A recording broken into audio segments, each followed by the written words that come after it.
hear me? Perfect. So, in fact, actually, Nathan actually set me up really well by discussing about locus olfaction. So, my name is Barani Raman. I'm in the biomedical engineering department, and I study the insect olfactory system. All right. So we use locus as a model system, and in fact, I'm going to discuss something about something that Nathan actually already pointed out about populations of neurons, how information is getting encoded, and how this gets translated into behavior. And of course, again, most of the talk today, there's not much of a control component there. So it's most of a feed-forward model going from population neural activity to behavior. So if you understand those transitions really well, the hope is that you may be able to make a bio-robot where we can provide necessary feedback control to manipulate behavior based on sensory inputs it's receiving, right? So for today's talk, it's all about neural dynamics and behavioral dynamics. So let me start with discussing the behavior that I'm going to focus on today. So just like the worm stumbling and moving forward and backward and those kinds of simple behaviors, I'm going to focus on a very simple behavior. It's a Pavlovian conditioning assay. So what we do is, just like how you ring the bell, feed the dog, you do it multiple times, the dog learns association of that particular auditory cue with a food reward. In a very similar fashion, what we do is we starve these locusts for a day. So they're highly motivated to learn. So what we then do is we give them an odor puff, and when the puff is still on, we give them a grass reward. So odor and food. And within 5 or 6 trials, they learn the association between the stimulus and the reward. And when the conditioned stimulus is presented, what they do is they open their sensory appendages close to the mouth, called maxillary pulp, in anticipation of the reward. If you give a different odor, they do not open their maxillary pulp. That's all the behavior is. Okay? And what we did was, to get a much more finer estimate of behavior and how it changes as a function of time, what we do is we paint those maxillary pouch with a non-odorous green paint. And now we can begin to track those pouches as they are being moved about. Right? So just to give you an illustration of what this looks like, so what I'm going to show you is a movie here. So on top you see a trained locust. So you can see the green paint on the maxillary pouch. The right image actually shows those pixels. It's a black and white image, where the white pixels indicate where the pals have been painted. The actual position of the pals is going to be shown on the bottom left, and the distance between the pals, which is basically what we're going to use as a measure of behavior, is going to be shown on the bottom right. Right?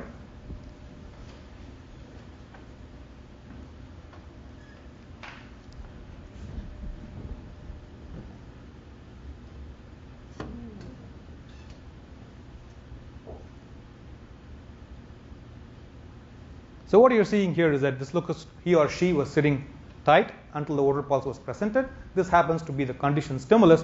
As soon as the odor came on, which you would have seen by LED turning on, it opened its palps in anticipation of the reward. Right? So it's an extremely simple behavior. Of course, this is just one locust. So what we can do is we can also show that this is a palp opening response behavior of 30 locusts. All right? The mean and the standard error of mean is shown for hexanol, a 10-second puff of hexanol, which was the conditioned stimulus. And this is a 4-second puff of benzaldehyde, a different odor to which this locust was not trained on. And what you see here is that this palp opening response is limited to the trained odor alone. It opens the palps rapidly, keeps the palp open until the odor pulse is terminated, and after the odor pulse is terminated at 10 seconds, it returns back to baseline. It's a very, very simple behavior. But even this behavior raises a lot of important questions, which is basically what I'm going to deal in this particular talk. So the first question, of course, is what is the component of neural response that correlates with initiation of the behavioral response? Right? So the second thing is, what is the neural activity that sustains this behavior? And finally, what terminates a behavioral response? Right? So in sum, all I'm asking is, can we predict the behavioral response transition given the responses of an ensemble of neurons? Okay? So this is basically what I'm going to focus on for the next 25 minutes. So let me switch gears, introduce the locus olfactory system as well as the electrophysiology dataset that we have collected. So instead of nose, these insects have their olfactory organ, which is the antennae. Along the length of the antennae, you have several hundreds of thousands of sensors. So again, these are sensory neurons. You can think of them as sensors. there are different types of sensory neurons depending upon which proteins they express. So these are scattered along the length of the antenna, and that's where the chemical cue gets translated into an electrical signal, right? So the outputs of these neurons, their axons, are amazingly very well sorted such that neurons of the same type project their output wires to converge to the same spot in the next anatomical center, and these are called the antennal lobe, all right? So here again, as Nathan mentioned, there are excitatory projection neurons and inhibitory local neurons. So the local neurons, if you see, there are no axons there. They're purely dendrodendritic, and their interactions are limited within the antennal lobe. And the projection neurons, on the other hand, alone send their axons to the downstream regions, right? And for the rest of the talk, I'm going to focus on just this particular dual population, the projection neurons. And the reasons are multiple fold. One, this is the only information that the organism has for learning and memory purposes as well as for driving behavior. The signal to noise information is much higher here compared to the individual olfactory receptor neurons, and we can sample the responses better here, right? So what I'm showing you here are extracellularly recorded responses of two projection neurons, all right? This is what is called a raster plot. Each tick mark here represents an action potential being fired by the neuron. And each row corresponds to one trial. There are 25 trials being shown for repeatability. And the color bar actually indicates when a 4-second puff of an odorant was presented to the insect antenna. And immediately what you can see here is that these two neurons, so there is some spontaneous activity, but as soon as the odor pulse was presented, there is an increase in the spiking response, right? So the number of spikes increases, and in some cases it's brief, whereas in other cases it lasts the duration of the odor pulse. The other interesting thing to note is that this particular neuron, after the odor pulse is terminated, the number of spikes fired here after the odor offset kind of reduces if you compare that with the pre-stimulus activity. Right? We can also compute the firing rate, the mean firing rate, and how it evolves as a function of time, and show it below as a curve or a peristimulus time histogram. Right? So this is just two neurons, representative neurons, which I'm going to call the on neurons, meaning that their spiking response is limited to the period of odor pulse delivery. Okay? So in a very similar fashion, we have what is called as the off neurons. Right? So what you see here is that there are two different neurons here, and they have some spontaneous activity. When the odor pulse is presented, their activity is kind of diminished. But after the odor pulse is terminated, they increase in firing rate. Right? So here again, there are two different categories. Here, this particular neuron responds earlier, whereas this one responds a little bit later. This is more transient in nature, whereas this is more elaborate in nature. Okay? So these are just 4 representative cases. Right? So what we did was we recorded from several hundreds of them, right, to multiple odors. And then we did a very simple cluster analysis to see what are the different kinds of response motifs that we typically see when an odor pulse is being presented, and also taking into account the response that happens after the termination of the odor pulse. Right? And we see basically 2 major categories, the on type and the off type. Again, just to remind you, the on neurons are the ones that are responding when the stimulus is present. The off ones respond after the stimulus has been terminated. And within each of these categories, there are 2 subtypes. Right? So the transient response and the sustained response, the early response and the late response. Okay? And how does it look for a population of neurons? So, one last thing. So the on and the off neurons have been observed in other pathways also, particularly in vision. But there, those neurons are spatially separated. An on neuron will always be on neuron, and an off neuron will always be an off neuron. But what we see here in olfaction is that a single neuron can respond with an on response to some stimulus and an off response to other stimulus. Okay? So it's a property of the network, not a property of how the particular neuron is tuned. Right? So one last thing before I present the next slide is that what we are going to do is we are going to convert them into the mean firing rates and convert them into a color bar of this particular nature, where the dark pixels, which again, each time bin is a 50 millisecond time bin. Each time bin is color coded. The paler pixels are lower firing activity. The darker pixels are when the firing activity increases. Right? So this is just 2 representative neurons. This is an on neuron, where you can clearly see the dark pixels happen when the stimulus is presented. This is the off response, where the darker pixels are after the stimulus has been terminated. Okay? So what I'm showing you here is the responses of 80 different neurons. obtained from different animals, all aligned with respect to when the stimulus was presented. And what you see here again is a very similar color bar, one row for each neuron. And they have been sorted in such a way that all the on neurons are at the top and the off neurons are at the bottom. And the interesting thing that you will notice is that when the stimulus is turned on, all the on neurons are turned on, but they kind of inhibit the off neurons. When the stimulus is terminated, you can clearly see the off neurons now pick up the activity and they shut down the on neurons. There's a yin and a yang kind of thing. Okay? And just to sum up, two completely different populations are activated, or minimally overlapping populations are activated when the stimulus is presented and when the stimulus has been terminated. Right? The question is, what is the purpose? I'll get to that in a minute.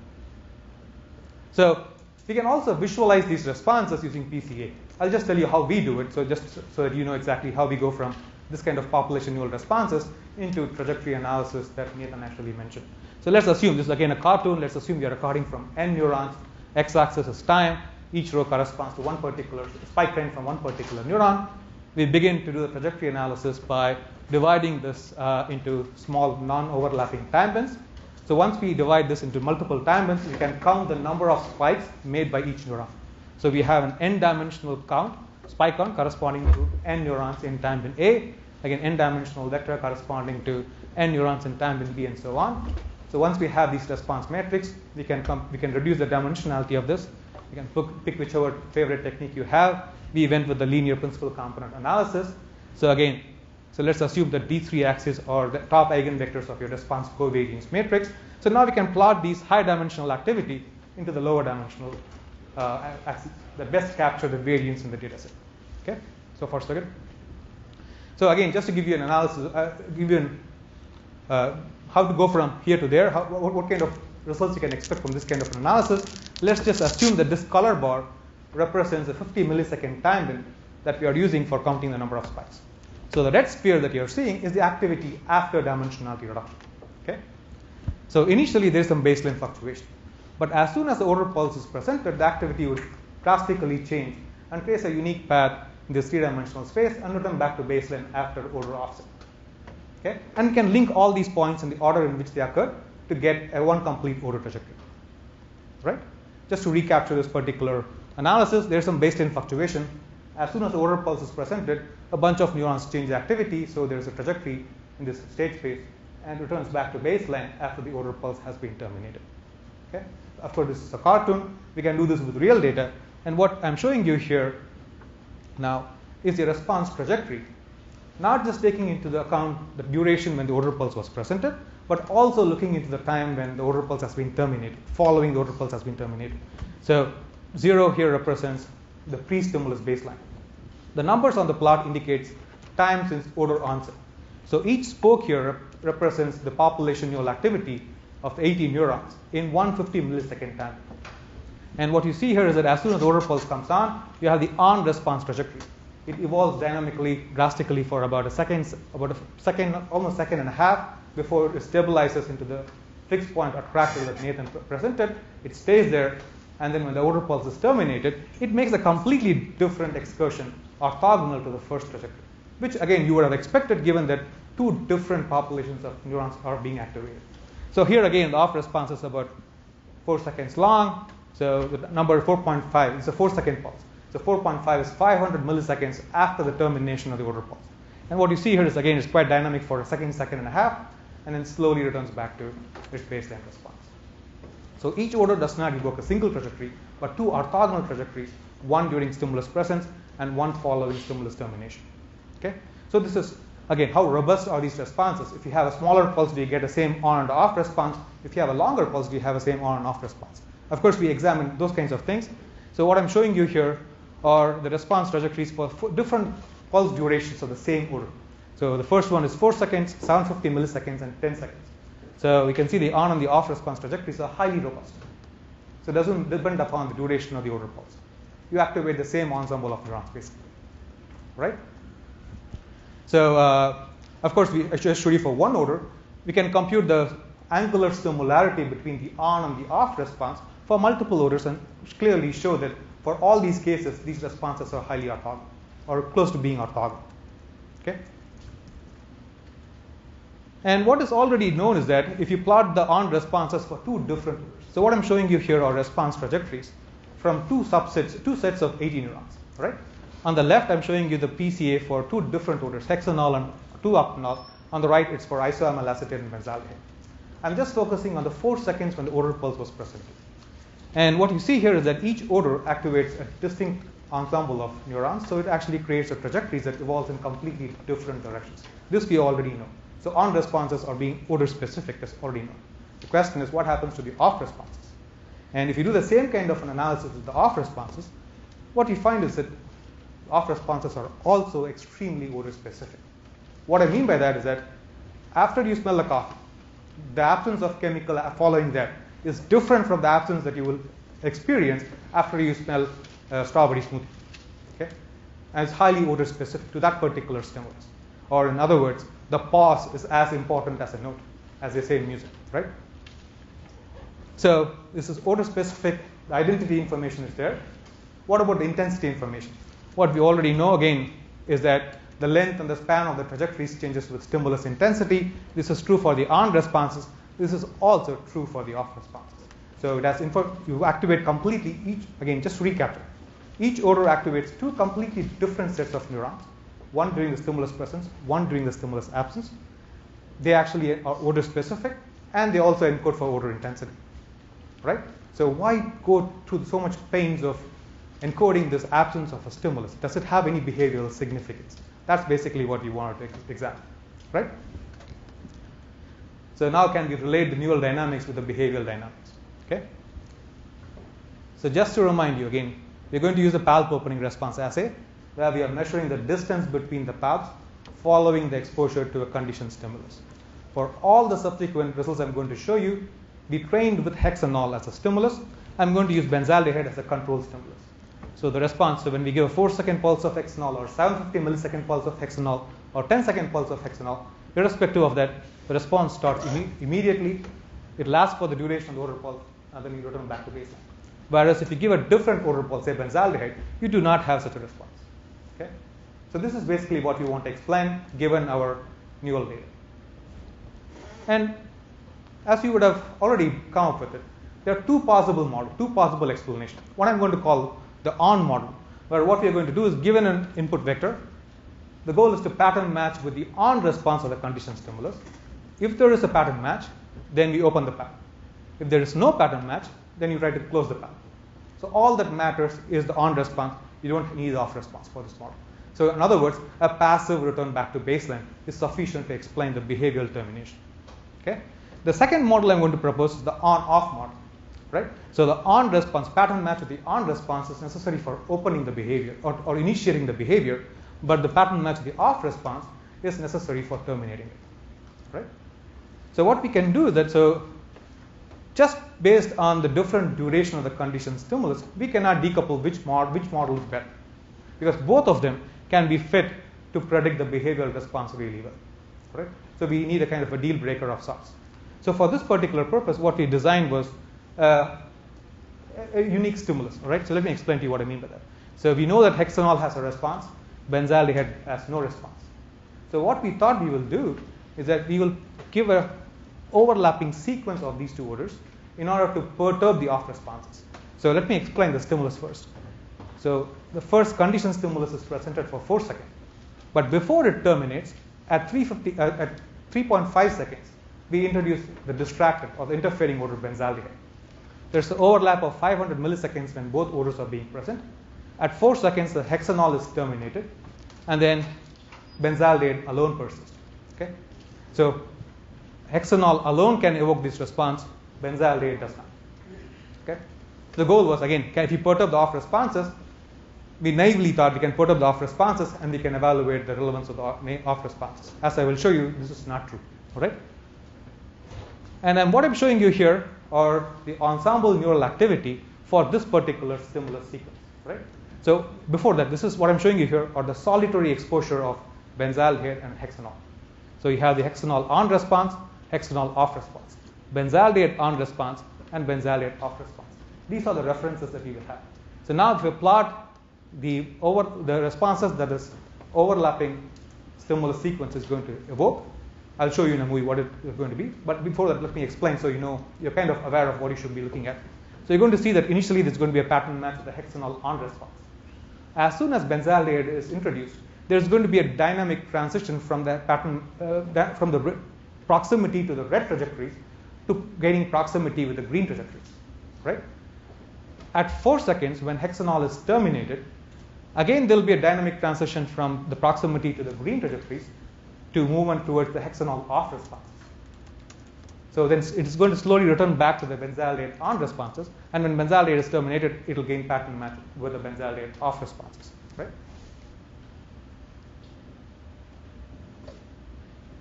So first stimulus is hexanol, does its usual thing. When benzaldehyde is introduced, there's a dynamic transition. When hexanol is terminated, again there's a dynamic transition to gain pattern match with the hexanol off responses, and then it slowly returns back to close to benzaldehyde before benzaldehyde is terminated, and makes another excursion to make pattern match to gain pattern match with benzaldehyde off responses. Okay.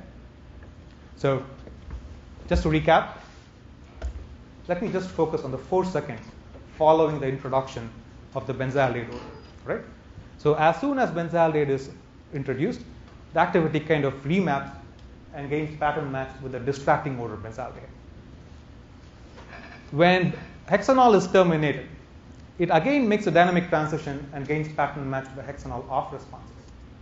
And then it slowly recovers back to gaining pattern match with benzaldehyde again. And when benzaldehyde is terminated, it makes a dynamic transition to benzaldehyde off responses, right? So this is again based on qualitative understanding. We can, of course, what we can do is convert them based on template pattern match probabilities. We can plot how well the ensemble neural activity in a given time segment pattern match with any one of these templates. The red curve is the degree of pattern match with hexanol on responses as a function of time. The blue one is a pattern match with hexanol off responses as a function of time. The green one shows the pattern match with benzaldehyde on responses. The orange one is the orange curve shows a pattern match with the benzaldehyde off responses. And what you see here is that as soon as benzaldehyde is introduced, the red curve drops to 0 and the green curve picks up. When hexanol is terminated, the green curve drops to 0, the blue curve picks up, the green slowly recovers back. At the end, you have first peak of blue and then second peak of orange, right? So let me go back to the models that I proposed, the on model and the off model. So if the on model was in fact true, then you would start, the behavior should start terminating as soon as the distracting odor is being introduced, because you can see the red curve drops to 0 and the green curve picks up. Whereas if the on-off model is in fact true, then what you would see is that the behavior will last the duration of hexanol pulse and then slowly return back to baseline. Okay? So how does the behavior look like? So what I'm showing you here are the responses to the solitary stimulus or the conditioned stimulus and the response to this particular overlapping sequence of stimulus. So the initial response, initiation as well as the sustaining of responses are similar, whereas you can see that here there's a smooth return back to baseline, whereas for the overlapping sequence, it happens in 2 distinct phases. Okay? So that's been indicated with this arrow marks. So if you look at the pattern match probability with the hexanol on and the off responses, so this is for the solitary case, and this is for the overlapping case. So what you see here, first of all, is that the off response pattern matches are lower than what you would expect if it is for solitary preparation. And here again, you have a biphasic kind of a response. Okay? After the termination of hexanol first, and after termination of benzaldehyde, right? So if you use this to predict the response, this is the palp opening response predicted based on the on-off model.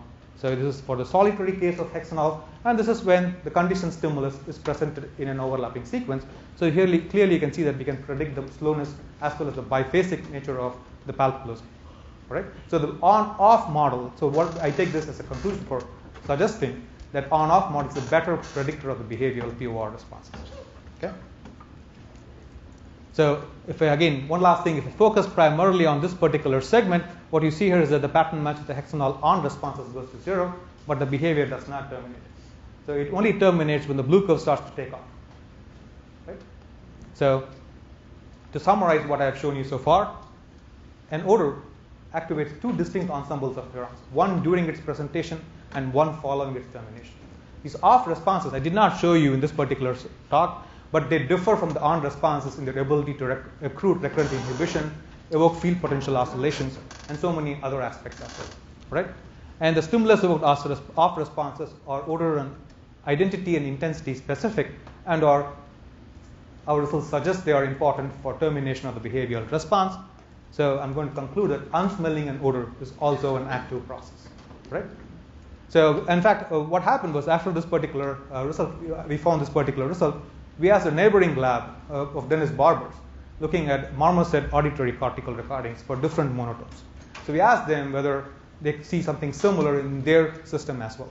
And to our surprise, in fact, if you give monotones, long monotones, and record the responses of auditory cortical neurons, their responses can also be classified using the same 4 kinds of responses: on, persistent, on transient, off persistent, off transient. And there's a striking similarity in kinds of orthogonality that we are seeing in both these systems, right? So it seems like a much more general result than just an idiosyncratic result with respect to the locus olfaction alone. One last thing that I want to leave you with before I conclude is that there is this famous illusion, right? So this is called a negative image illusion, right? Here, if you focus on this particular negative image in this particular spot for about 20 to 30 seconds, and then you make a sucker towards this X spot. So what is it that you see?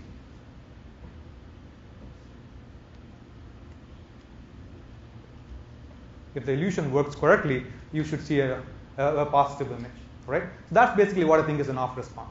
So you have a stimulus specific, but you give non-redundant information following the termination of that particular stimulus, right? This is true for olfaction and audition. Maybe there are some illusions to say this is true for vision as well, right? So with that, let me thank the people, acknowledge the people who did the work. Debajit Saha, a talented postdoctoral fellow in the lab, did all the electrophysiological recordings. So Srinath and Chow did all the analysis. Rishabh, William, Alex did all of the behavioral response analysis characterization. And Zheng Dao Chen, who is now at NYU doing his PhD, undergraduate, did the modeling work, which I did not get to present today. Acknowledge funding from Office of Naval Research as well as NSF Career Grant. Thank you for your attention. Glad to answer any questions.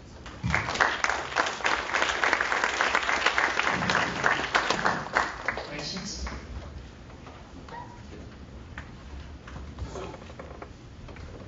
Really quick, thanks. So here's a question on the on-off. Do you associate the on-off are activating the population with activating the muscle sets? So like normally when you activate muscle, if I pull in, the only way to get back out is I have to apply the opposite muscle as forcing. And I could imagine the on-off system saying, I need to apply this to go this way, but to shut it again, I have to activate the contrary muscle. Right. So this is an excellent observation, right? So finally, this is a neural code. This is exactly one level downstream to the sensory neurons. Finally, the effect is actually on the muscles. So when you're opening and closing the muscles, you're controlling the same pulse in completely opposite way. So what this facilitates is that the on response actually can activate whatever the downstream pathway is to open it, and the off neurons, because it does not overlap it, can very easily trigger and produce an orthogonal response. But the interesting twist is that the behavioral constraints of opening and closing are enforced on how the sensory information is encoded in a circuit directly downstream to the sensory neurons. So there are behavioral constraints for sensory processing right at the level of the first processing station. And if you are interested